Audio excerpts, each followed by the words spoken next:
Okay, in previous hour classes we had talked about architectures of parallel distributed computer systems. We talked about SISD, SIMD, MISD, and MIMD. In our course, we will talk mostly about single instruction multiple data and multiple instruction multiple data. These two classes will be the most will have the most practical examples, and we will talk about them in each of our class. And we have practical tasks with these classes of systems. Also, to remember you that multiple instruction multiple data, it's all of the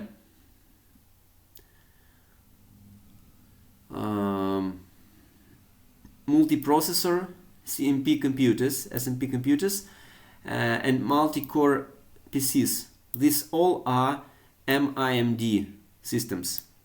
And if you are talking about SIMD, that's about GPUs, and so graphical processor unit. It's usually this type of computers. So we talked about these main principles, and also we have to focus. Okay, let's a few words about.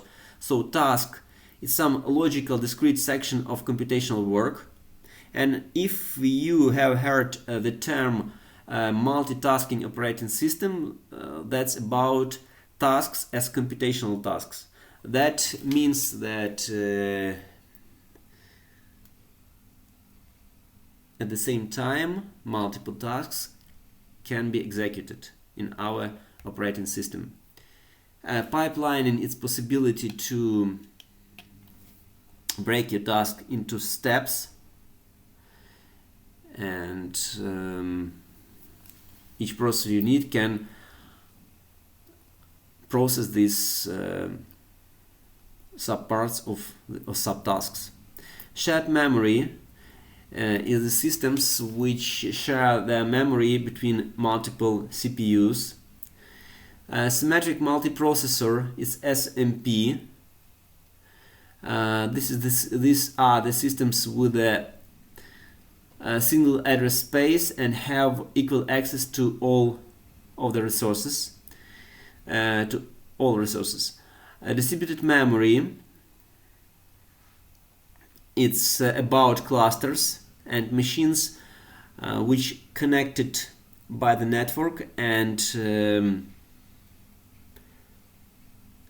making some calculations at one single system. The next is synchronization. Also we have granularity. We have synchronization. I explained the idea and some drawbacks of parallel systems, how we can synchronize two processes, and what incorrect results may appear if we incorrectly implement a multiprocessing execution. Also, we talked about granularity, about its a qualitative measure of the ratio of computation to communication.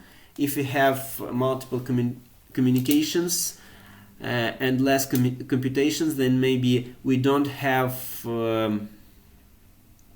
some reason to use communication at all.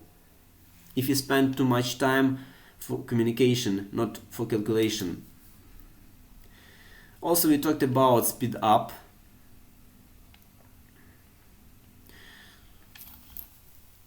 Speed up that's comparison. It's not comparison, but this is the ratio between serial execution and parallel execution. You have the time of serial execution and parallel execution, find ratio, and you have speed up. Theoretically, speed up equals to n. N is the number of CPUs in your computer, or number of computing unit. Also, we have parallel overhead. It's task startup time, synchronizations, data communication, some software overhead. The influence in this overhead have parallel languages, libraries, operating systems, and task for termination. This is the overhead. So when you estimating your parallel program execution, you have to take into account these factors, this overhead. Not only a time of computation, but also these times you have to take into account. Also, massively parallel, it's a hardware that comprises a given parallel system, having many processing elements. The meaning of many keeps increasing, but currently the largest parallel computers are comprised of processing elements numbering in the hundreds of thousands to millions. So we are talking about really large computing systems.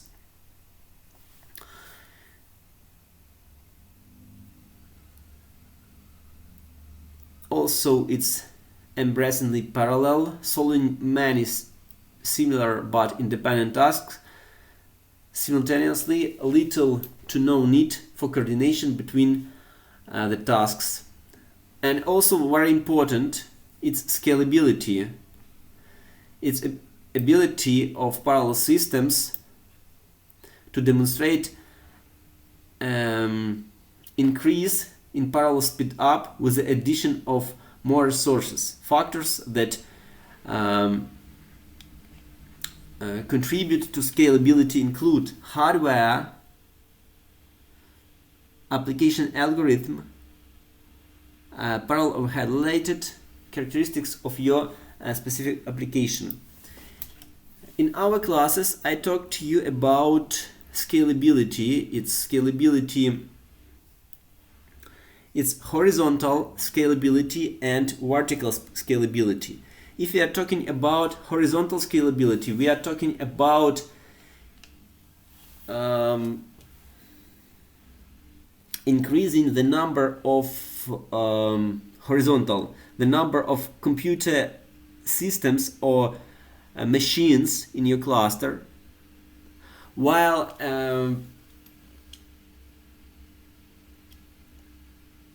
vertical scalability means that we increase the amount of memory and the amount of CPUs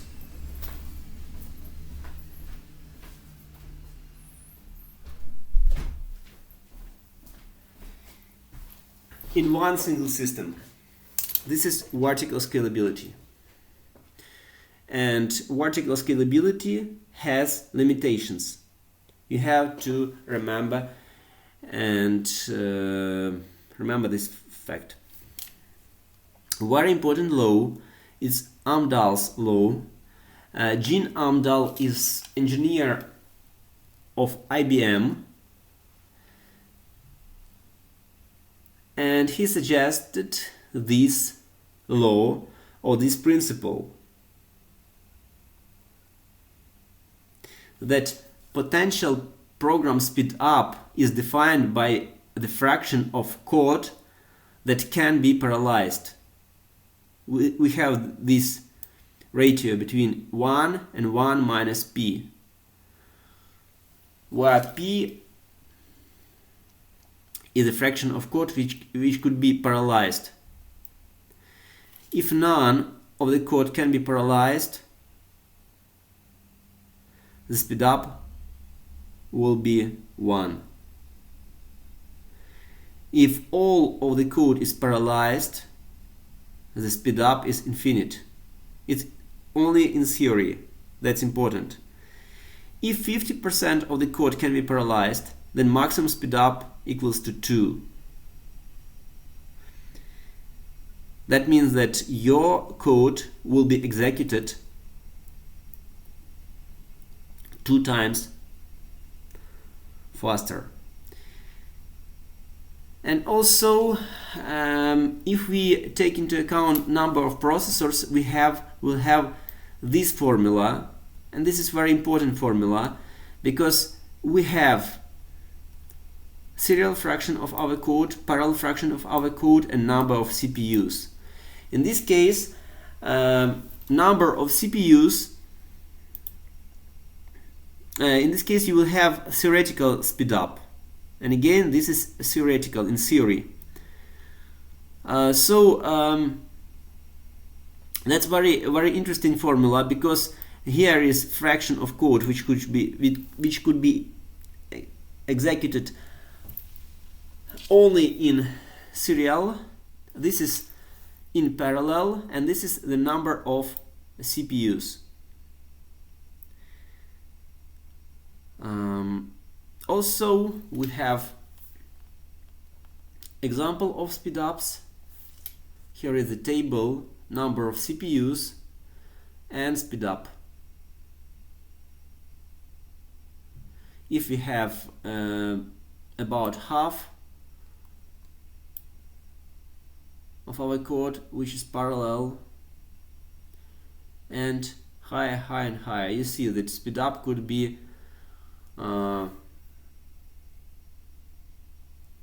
in this case, if we have parallel code which could be executed very close to 1, then speed up will be equals to n.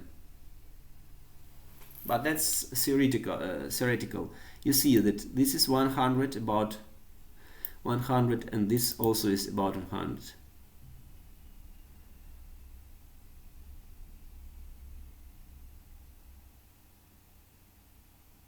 A very nice quote, that you can spend a lifetime getting 95% of your code to be parallel and never achieve better than 20 times speed up, no matter how many processes you throw at it. That's very important to understand this fact. So this is some theory, and this theory is very important for us.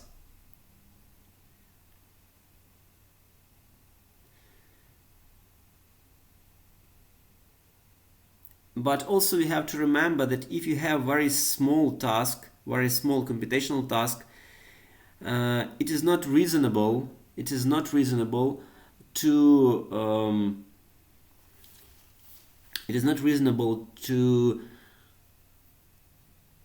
run it in parallel. But if your problem size become larger, then it is reasonable to use parallel processing.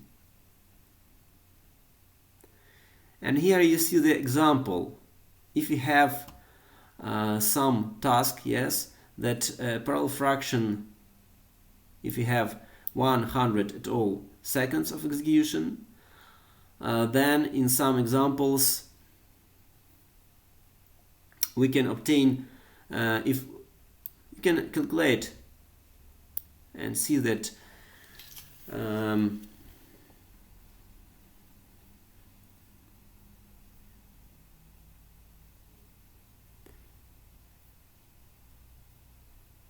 you see it's evident that efficiency will be,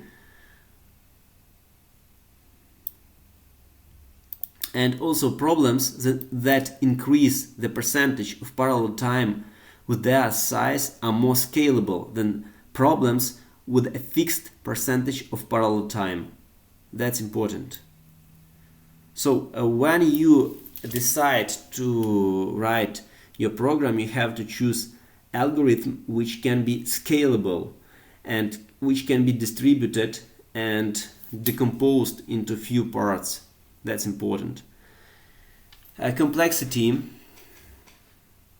Also, we have to remember that development of parallel programs is more complicated and more complex because you have to take into account multiple factors. Okay, what about complexity and how we can measure this complexity? At first, it's design of this program, choosing of proper algorithm and data distribution, because also we have task to process data. It's a coding, and you are using some specific libraries which we will use in our course and which we will learn in our course. And we have debugging process when we find some problems. Also, we have to take into account that debugging of parallel programs is much more complicated than debugging of serial analogs. It's a tuning if you want to increase efficiency of your program, if you want to play with data types and increase efficiency in memory and in CPU. Also, we are talking about portability, and we are talking about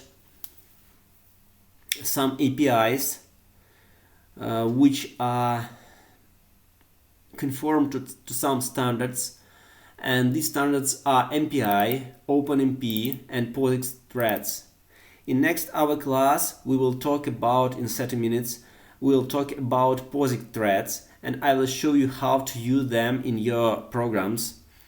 And later we will talk about OpenMP and MPI, because these are two technologies we will learn in our course. So we are portable and we can use different compilers and different libraries. For instance, you can use OpenMP in implementation of GOMP, GNU OpenMP implementation with GCC compiler, or you can use OpenMP from Intel or other compiler. Also, you can use MPI as implementation of OpenMPI or Microsoft MPI or MPI-CH. But in our course we will use OpenMPI implementation of MPI standard. Also, we have C and C++ standards. We can use Fortran for parallel programming for some mathematical calculations, but in our course we will focus mainly on C language.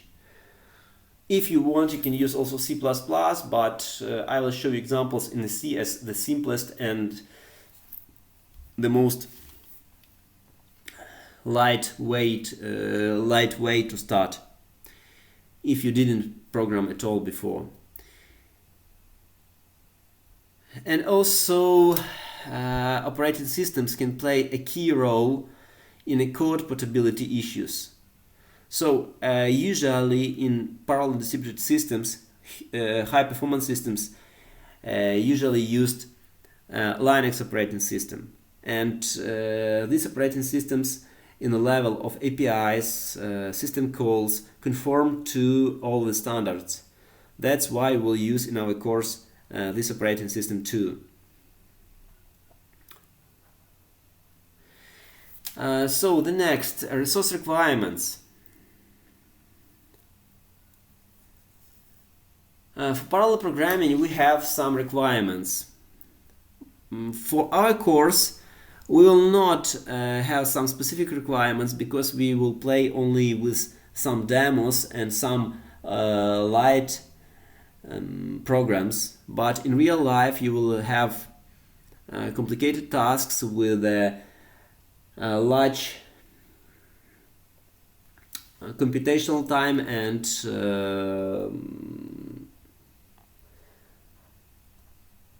consuming of memory and consuming of CPU time.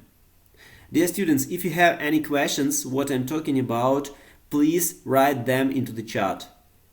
You are free to ask me, so don't afraid, ask me these questions. This is only theoretical part. Also scalability, strong scaling, weak scaling, that's about ability to scale. I believe you get this idea. If we can scale our algorithm, and this algorithm can be allows us to subdivide our computational tasks between multiple CPUs, or one computational task between multiple CPUs, then it's scalable. If not, it's serial and has weak scalability. And sometimes it's very interesting that we write some program, we use some high performance computer with large amount of CPUs, with a large amount of memory, but this program we wrote can use and consume resources only from one CPU, and other CPUs or cores are not used at all. That's very bad example of scalability and bad scaling. So please remember this fact. What about hardware factors and what role they play in nowadays? We also have bus bandwidth between memory and CPU. It's critical because we have in this communication cache memory, and we have memory in our computer. We have also communications network bandwidth. We'll talk about it. It's very critical and important because nowadays we have in modern clusters we usually use Ethernet or InfiniBand. I will talk about these technologies later and give you a few examples. But usually, and the cheapest way is using of Ethernet or different types of Ethernet technology. And also parallel support libraries and subsystem software can also limit scalability independent of your application. Okay, what about parallel computer memory architectures? That's important to know and better to understand it in some graphical way. So we have at first we have shared memory. I talked about in previous our classes, but let's look here. Here we see that we have one memory address space and we have multiple CPUs. It could be also not only CPUs, but it also could be cores.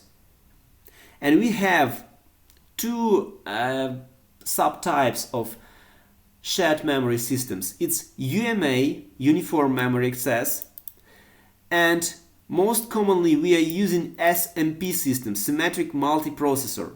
So in our modern computers, in our laptops, usually we have SMP systems. Please remember this, SMP systems with Uniform Memory Access. Usually we use in our home machines with multiple cores or multiple CPUs. We are using identical processors and have equal access and access time memory, sometimes called CCUMA, cache coherent. Coherency of a cache, CPUs, so all the caches are coherent. If one processor updates allocation in shared memory, all the other processors know about the update. Cache coherency is accomplished at the hardware level. So we have this memory, yes, and we have non-uniform memory access. In this case, when we link two or more SMPs, but we are talking about physical linking.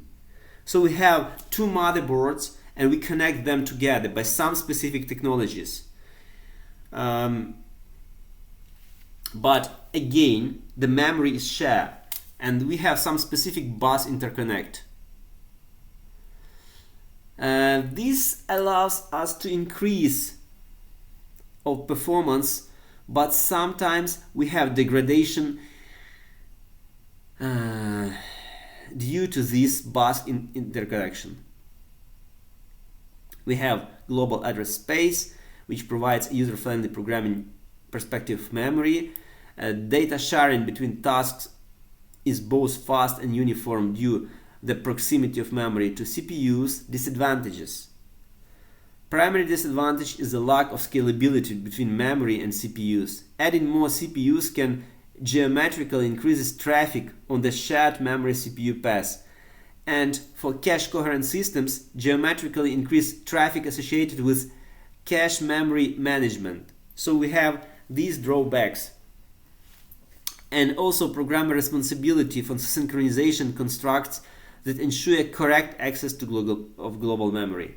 This is much more complicated because this is the level of hardware and this is the level of software which you as programmer have to take into account in your computer systems. Working with these systems is much more simpler than this, and we will work in our laboratory work, and in our classes we will talk about these types of systems. Also in these systems we may have much more errors and logical errors, and some hidden and latent consumers of our performance.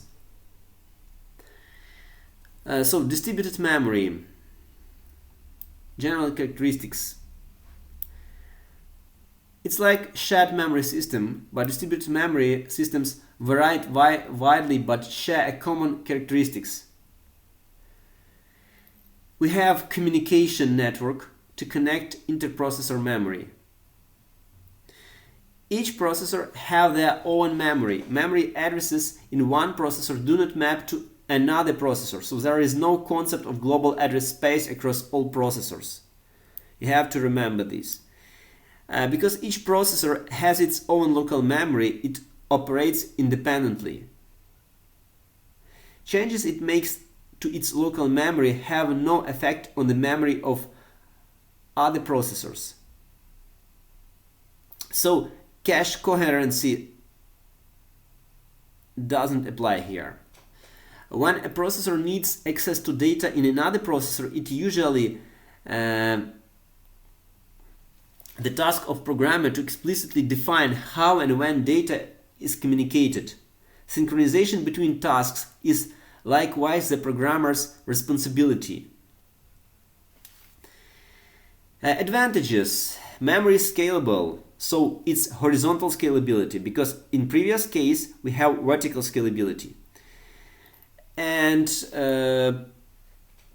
we want to increase the number of processors, we only add additional hosts, and this performance of our system will be increased. Each processor can rapidly access its own memory without inference and without the overhead inherent with trying to maintain global cache memory. Cost effectiveness can use commodity off-the-shelf processors and networking. We will use this approach in our course. This approach usually used in the clusters, modern clusters. Disadvantages. The programmer is responsible for many of the details associated with data communication between processors. It may be difficult to map existing data structures based on global memory to this memory organization. Non-uniform memory access times. Data residing on a remote node takes longer to access than node local data. We also have hybrid distributed shared memory, which combines approaches you saw before. So these are SMP systems, but they are connected via the network. And also we have implementation with GPUs and CPUs. That's also very important nowadays, and we will talk about this later. Also we have parallel programming models. Okay, I see that maybe we will continue later because we have